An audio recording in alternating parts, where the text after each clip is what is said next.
Okay, we should be taping. Okay, so you said you want to start before? Before that, you see, The, our silk- ancestor. Okay, See, our ancestor, one of our ancestors is a famous writer. okay, His name is Lok Ban Wang. okay, He's a famous writer in China. okay, He was from Hunan province. all right, And there was a time that there was some internal turmoil in China, and there was a civil war, and a part of the Lok family and fled to Canton, okay. South And China. where were they before they fled to Canton? As I mentioned, it's from Hunan. Okay, so province. okay, And then a part of it fled to Zhejiang province, eastern China, okay, south of Shanghai. okay, So now our family fled to Canton. okay. So, and then that's all I know from my father. How many generations ago?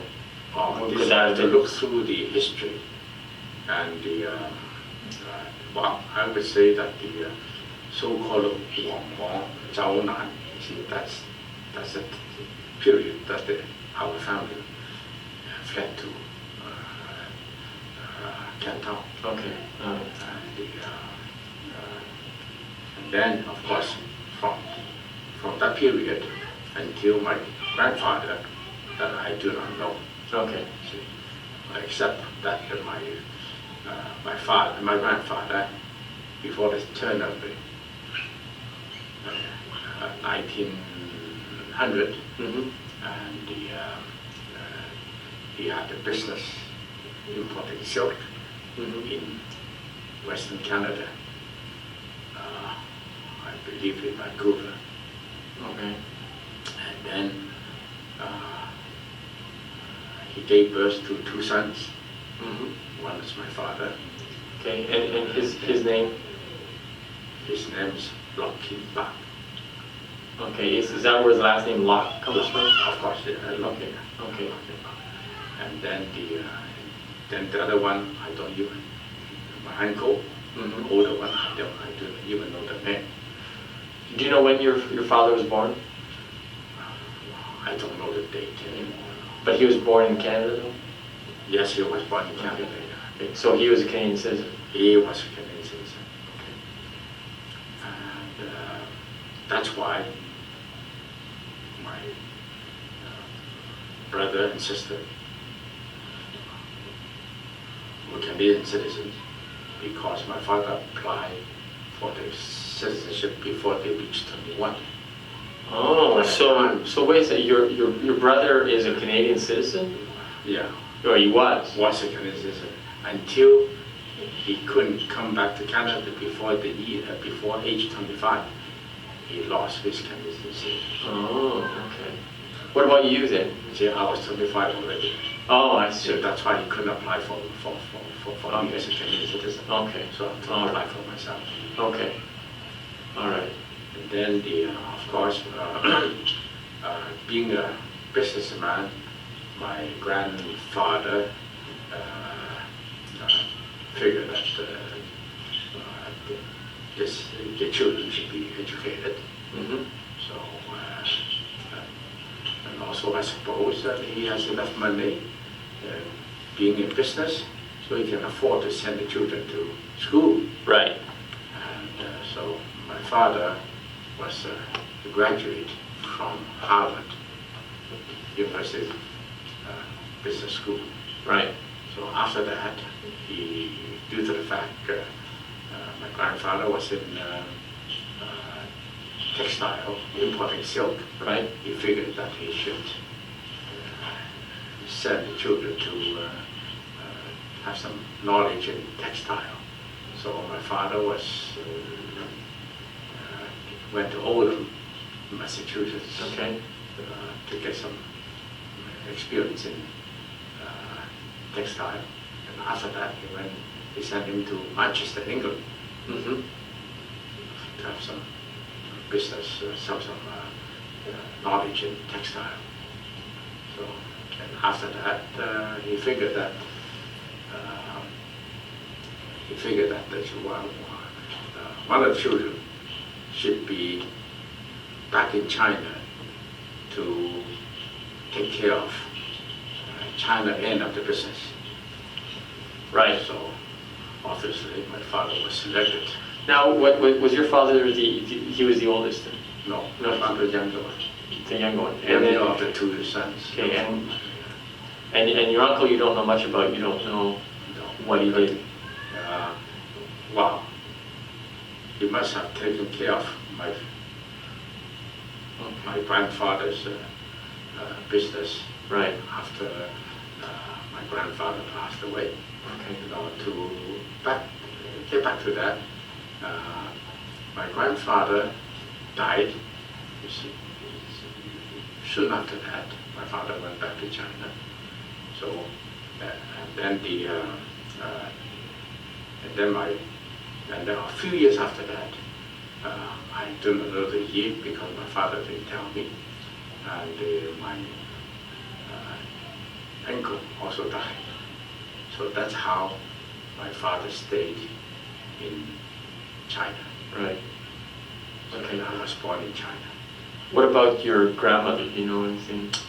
No, I don't know anything about my grandmother. Okay. See, in those days, the grandmother, women are not Right. not really important in those days. Right. Right. Right. So Okay. All right. So you don't know if she ever went back to China or? I suppose she stayed in China all the time. Yeah, okay. So my grandfather probably went back to China. Right, Okay. All right. Okay. Something like that. All right. So then now your father's in China. Yeah, my father in China and gave birth to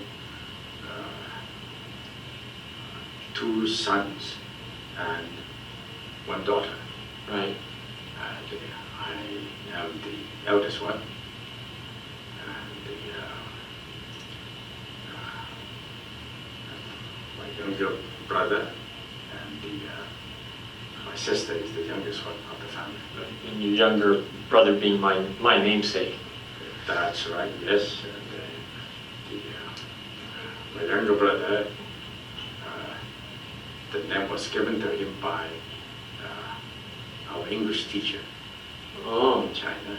Okay. My name Douglas also was given to me by our English teacher. Now, could you go through your name, Uncle Eric's name, and Aunt Sarah's name in Chinese? What? Oh, okay. Well,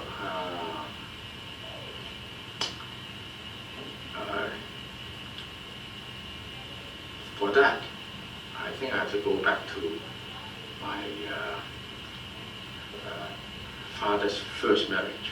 Oh. Oh. And my father's first marriage was arranged by my grandfather. Oh. Okay. Okay. And he gave birth to one son. Oh. That first gave birth to one son, and his name is Lok Xiu Leung. See, and Leung means the beam of a building. Right. Okay. Mm-hmm. And then my name is Lok Xiu Dong. Means Xiu Dong. Dong is the column. Right. The pillar and column. Yeah. And then my brother, Lok Xiu Tim. Tim means attic. Oh. Okay. So that's a Chinese name. Attic. Eh? Ad. Oh, Ad. Ad. Oh, okay. Yeah. Okay. All right. So that's so anyway. So And Aunt Sarah. my sister's name, the Chinese name is Gui Sheng, and she was born in the month Gui Fa. It's a kind of flower blooms in those in the Oh. month. Okay. So that's why her name was named Gui Sheng. Okay. So, All right. And going back to and your birth, Why, is there some, Mom, I think, mentions that they're not exactly sure. Did you not have a birth certificate, the exact date and all that? That's right. That's right. I was born in a house. That my father rented or was either I do not know. So I was born in the house. Okay. So same as my brother, same as my sister. But I mean, certainly you grew up knowing how old you are and when your birthday is, but did they use a different calendar or what? They did use a different calendar in those days, yes.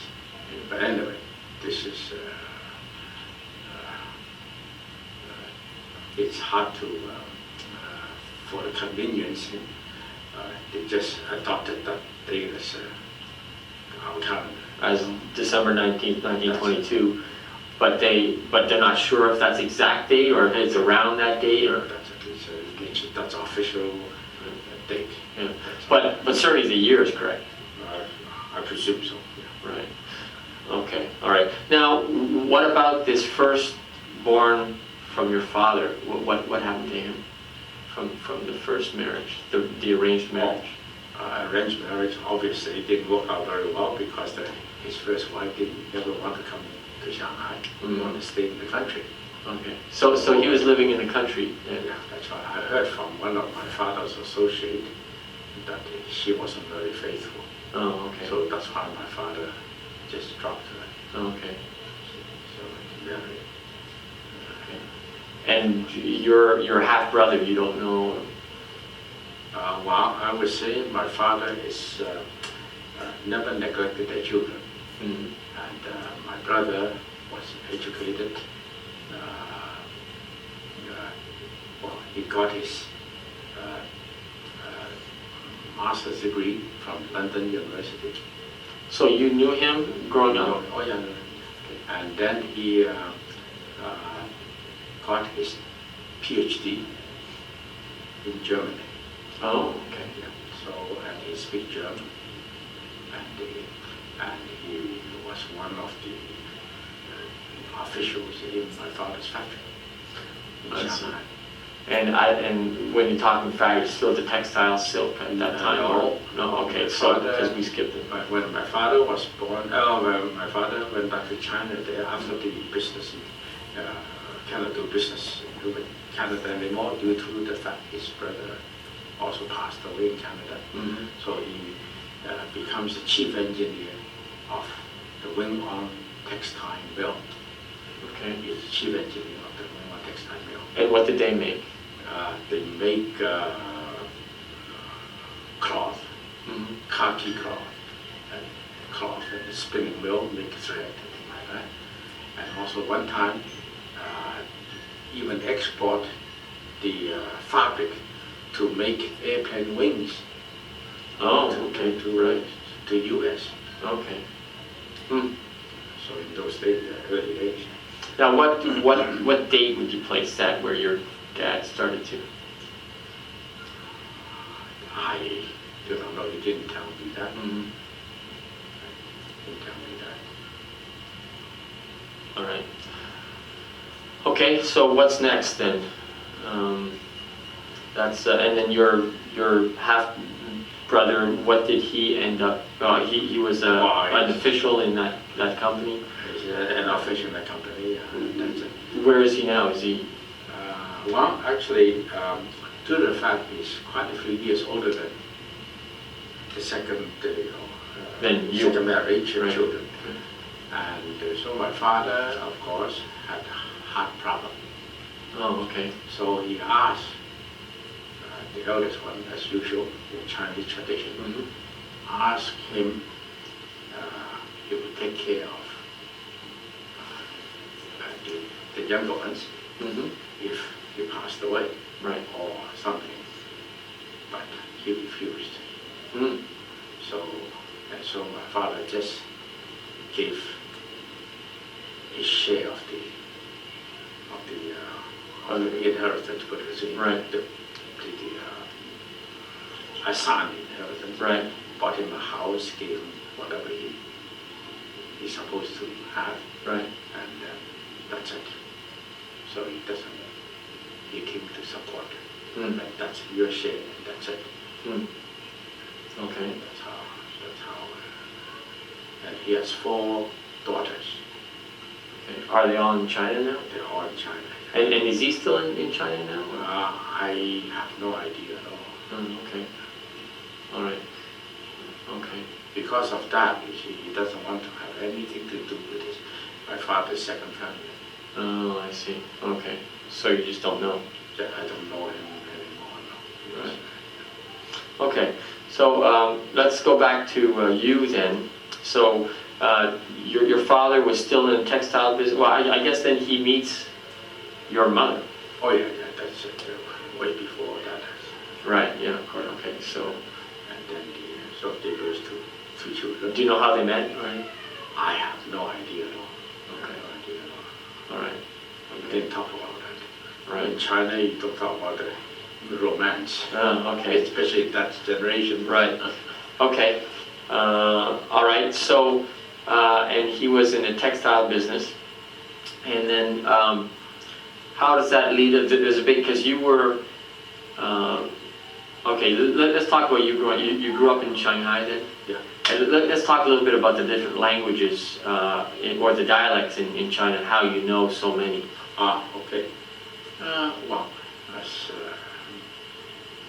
so-called mother tongue. So my mother is originally from Canton, Mm-hmm. and of course we speak Cantonese. And my father, being from Canton, the country, like the people in Canada in general, and they speak Toisan dialect. So that's how we know that my father is from Toisan. Okay. And he told me as well as such. Okay. So, but and then in Shanghai, of course, we speak the Shanghai dialect, Mm-hmm. the French and everything. And also at that time, the Chinese government wants to make one official language throughout China because so many dialects, Mm-hmm. it's just impossible to cope with. Very difficult. So very difficult. So they want to make Mandarin as an official language. So in school, they taught all the children, school children, Mandarin. Mandarin. That's how I learned Mandarin. So in school you spoke Mandarin. Shanghai dialect. Your friends on the street would be Shanghai Shanghai dialect, and at home you home, speak Cantonese. Cantonese, that's right. Okay. All right. Okay. What do you want to talk about next? Where do we jump to then? Well,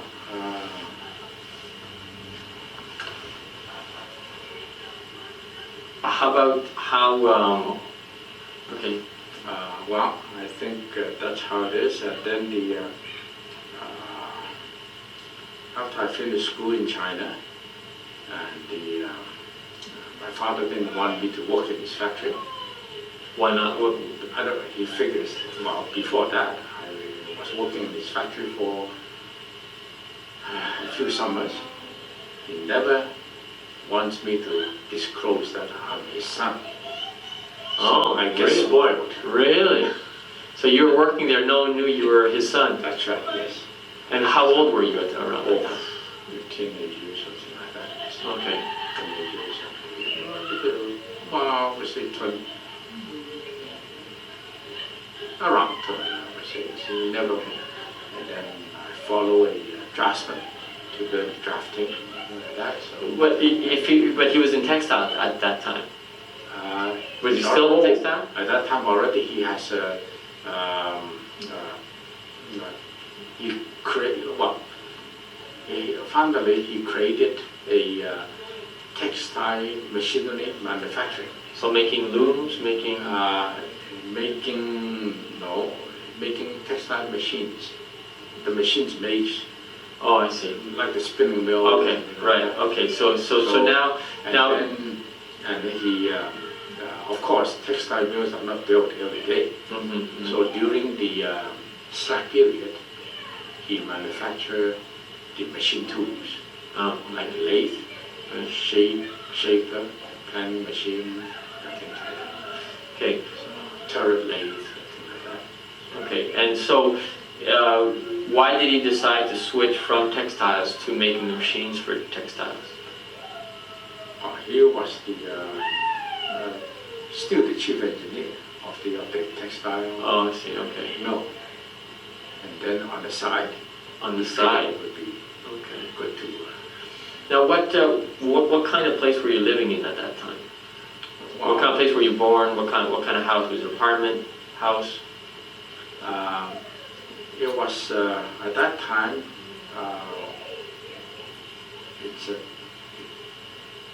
It's in the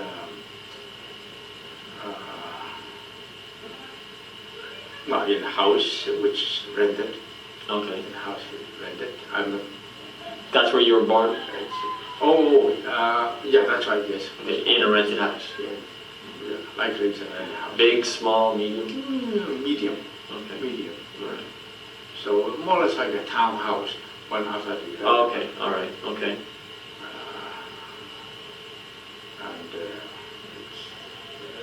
And then after that, the Japanese invaded Shanghai. Mm-hmm. So that was 19.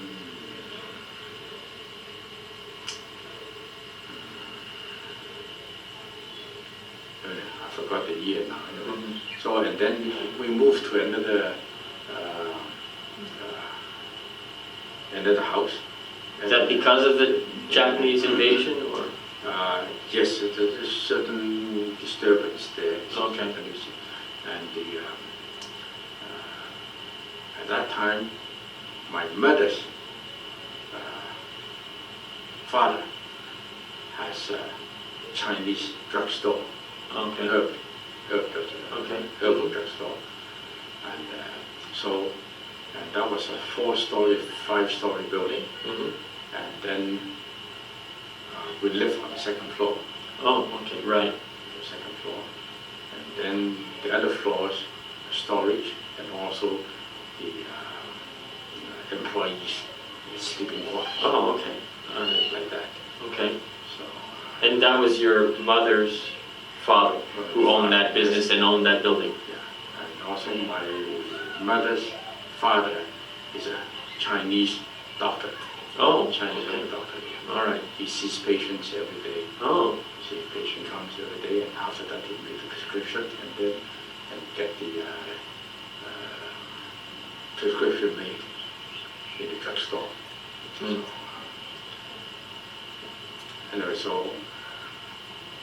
and then I think it must be 1937. Mm-hmm. Then the Japanese invaded China again, Mm-hmm. and then we have to fled. And mind you, at that time my father was a chief engineer. This is for the and For a long time anyway. okay. And had he started his side business at that time in No, 1937? not yet. That's why I come in too. Okay. After the war, you see, and then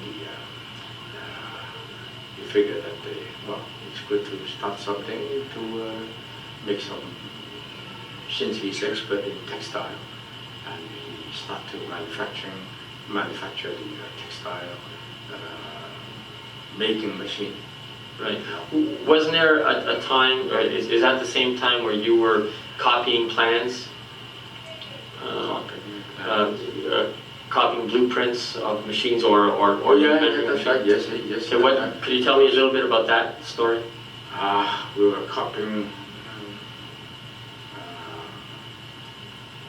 Well, at that time, as I said earlier, the textile machinery was textile mill wasn't built every day. Right. So textile machinery is not built every day either. In this Right. case, it's a certain select period of the company, and so he started to build machine tools.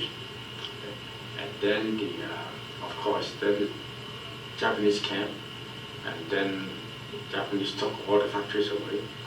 And then during a certain period they're not around, because we have some machinery we bought from Germany, and we want to make sure that before they take them away, we have a plan so we can build them Mm-hmm. later on. So that's how I was helping to one of the draftsmen there to make the plans. Okay, so your father asked the draftsman and yourself and I guess others to draw up the machinery That's right. so that in case the Japanese took them, They did take them. and they did take them. They take them. Yeah. Hmm. So and then we have the plans later. So you had to hide the plans, or That part I do not know. Right. You see, my father must have to do it somewhere. right? Right. So the Japanese came and took away all the machinery. Yeah. Okay. Except the heavy one, which is too heavy or too old-fashioned to them. Right. They can take them. Right. Okay. So and also we had the foundry also, some of the machinery, and then we have some, as you know, for castings, cast iron, usually they're the season Mm. before you build them, so we take its Right. natural shape. So before let them take away, and at night, see my father gets some trustful employees, dig the ground, they bury them. Mm. So the Japanese wouldn't take them away. So buried the actual machinery or the rough cast? The rough casting, Okay. the real machinery, you cannot bury them. Right. In the Right. mud, it just Right. Yeah. Ruin it. Yeah. Interesting. Okay. And then this was around 1937. This is 1937, 1938, around 1940, it was around that time. I can't remember the year anymore. It was 1940, 40 years, around that time. Okay. All right. And we're talking about housing now. And you were, how long were you in that 5-story building of your? Until 1937, I think. Okay. And then you moved again. That's the time the Japanese came again, you see, Mhm. and then we moved to the so-called international settlement, which is belong to U.S., belong to England, U.S. and like that. And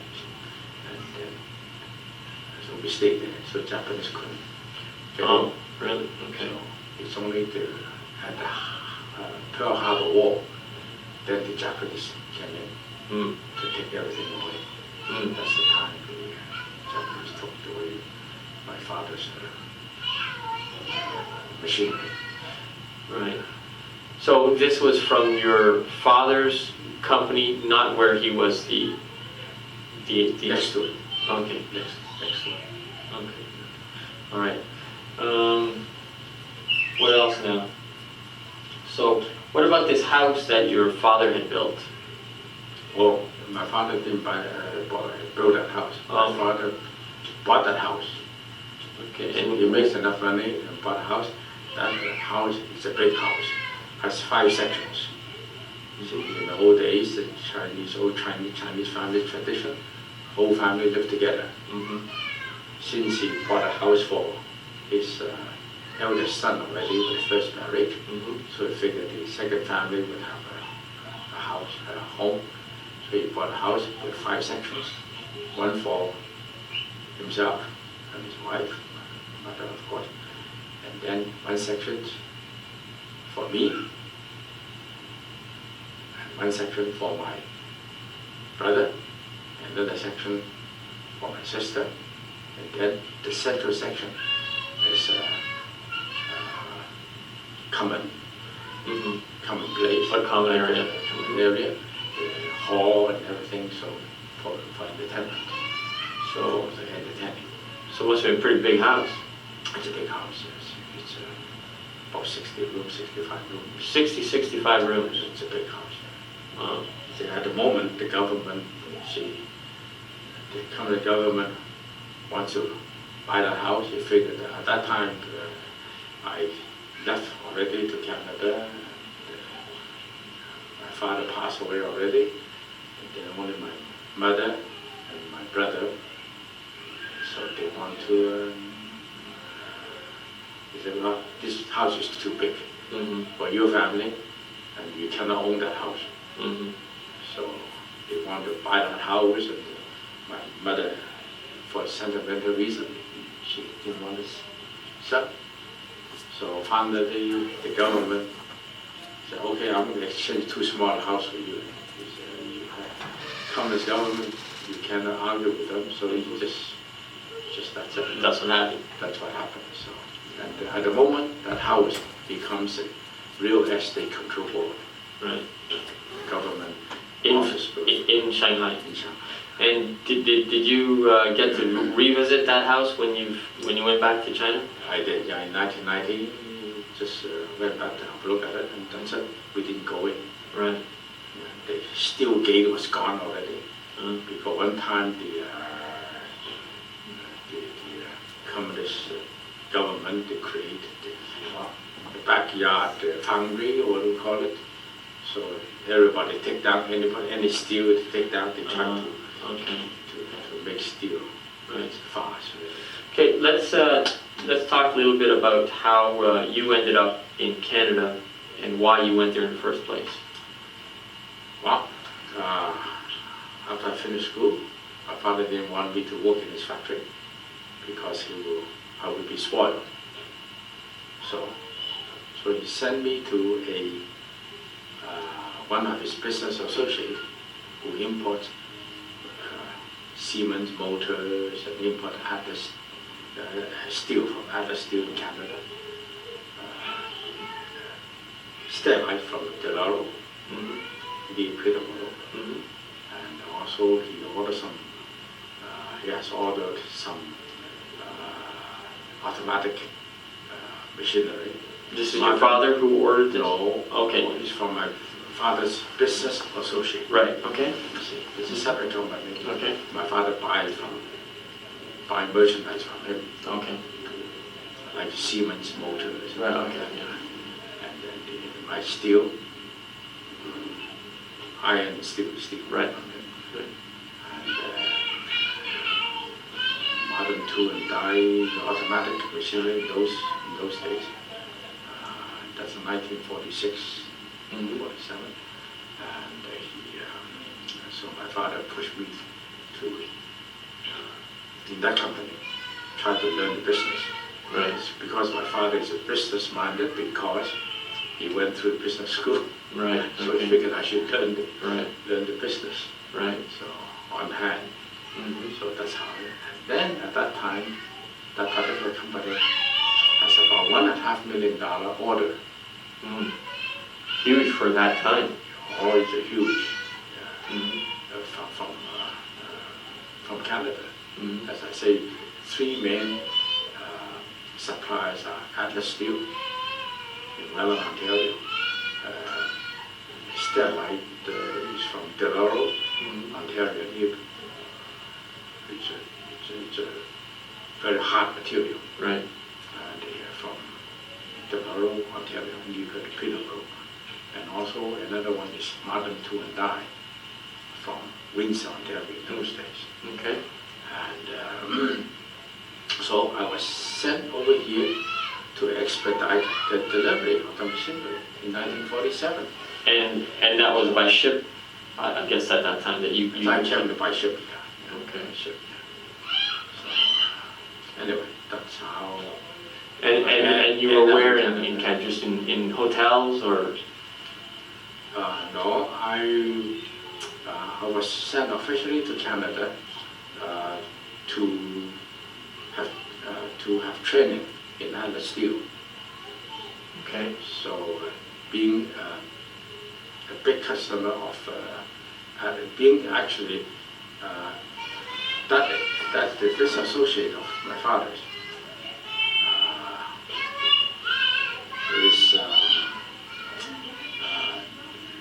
is an agent of Atlas Steel Limited, even registered at Atlas Steel China Limited. Oh, okay.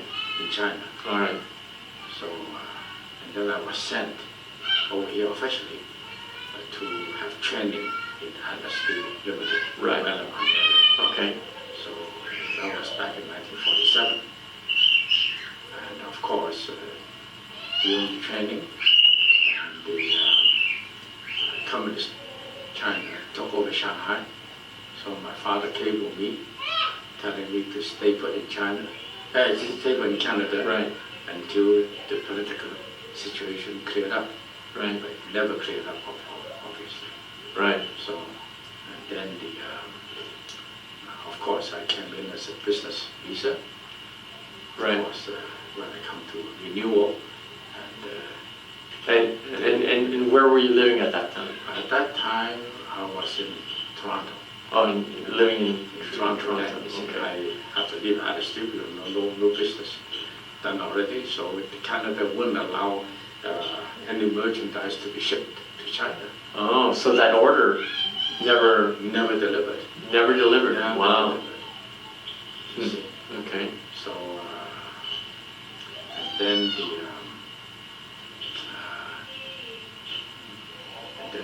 then of course the immigration office said, oh, we cannot extend your visa because you're coming as a business. So they told me, well, of course, we can always give you the visa as a student. That's how I went to McGill. So did you decide that on your own, or is that your dad who advised you? Or No, I decided on my own because at that time with very little communication. right. You see, Sure. Sure. it takes a long time for the mail to get there and back, so I decided to. Why McGill? McGill is the reason I choose McGill because one of my classmates in St. John's University in Shanghai is in Montreal. Oh, okay. So that's one of the reasons Mhm. I want to see him and also McGill. And also I applied to McGill. They accepted me right away. Oh, So okay. that's one reason. Right. And also the reason I applied McGill first because on my way to Canada in the same ship was my neighbor. He's the son of my father's physician. Oh, okay. Okay. Interesting. And he was a Chinese first graduate as a doctor from McGill University. Oh, The first Chinese yeah. graduate from McGill University as a doctor, as a Right. medicine, Right. doctor of medicine. Hmm. So that gives me the incentive to go to McGill. Right. Right. Sure. That's why. You see, it's a famous university, so Right. that's why. That's the reason. Right. Okay. So you ended up going to Montreal. Yeah, that's how it is. Is that how come a lot of your friends were doctors also, because of that friend? No, No. because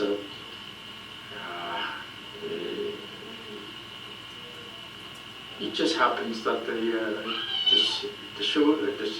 social circle in Montreal happens to be doctors and engineers. Yeah. Okay. All right. That's all.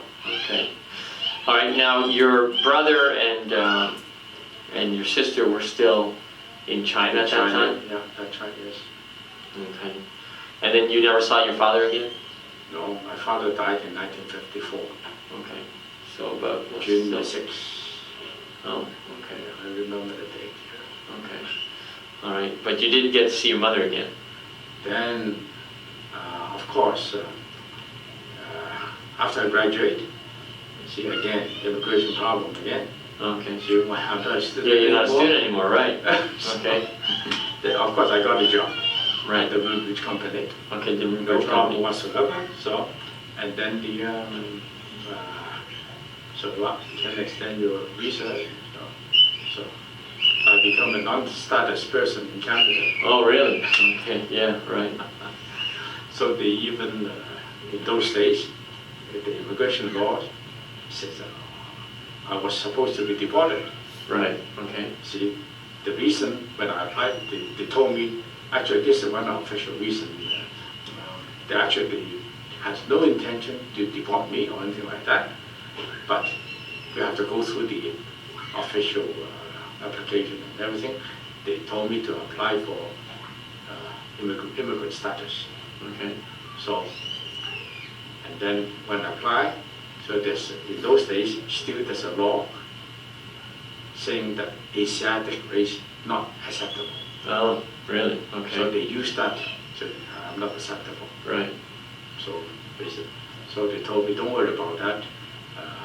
Officially, you're supposed to be deported, but we will not deport you. But you just non-status Right. person in Canada. Right. And So did you have a social security number? no, nothing. No. But they allow me to work and everything, no problem whatsoever. So you didn't pay taxes? Of course. Yeah, right, Pay okay, taxes. right, okay. So because, I would say in those days, I would say the educated person are scarce in Canada Right, also. okay. So I think this is, So how did you finally get your Canadian citizenship? so in 1946, the Canadian immigration law changes. And they figured Chinese who came before 1949 or something, I forgot the year. Oh, wait a second, you said in 1946 a lot, you mean in 1956 the laws changed? 1956, sorry. Okay, 1956, yeah. So Okay, all right, so all those who came to Canada before 1949, okay. 1949, they can get the citizenship right away. Oh. Without waiting for Oh. being an immigrant waiting for 5 years. Right, okay. So they can get their Canadian citizenship right away. So I applied, I got it right away. So as soon as I got that, I figured I should take a trip back to China. Then to see Sure, my mother before my father. I missed my chance to see my father. Right. So I figured I should miss my chance to see my mother. Right. So I took a trip to And that's by boat also, or did you fly? I took You flew there? I flew there. Must have been expensive at that Oh time. yeah, expensive. Anyway, it's money is not. Well, no, but yeah, right, In that right. case, you see. So Yeah. even though it's not the and the well, I guess I was a thrifty person, and I saved enough money. You see, and by that time, I even own a house already. Oh, okay, right, because, well, wait a second, I bought the house in 1956 that's one on Prince Street, that's, on Prince Street. That's right. okay. Tell me, and your two friends bought the house on either side as well? That's right. Okay, how did you know those people? Oh, well, one of them, see, after I graduated from McGill, I worked for the Dominion Bridge Company.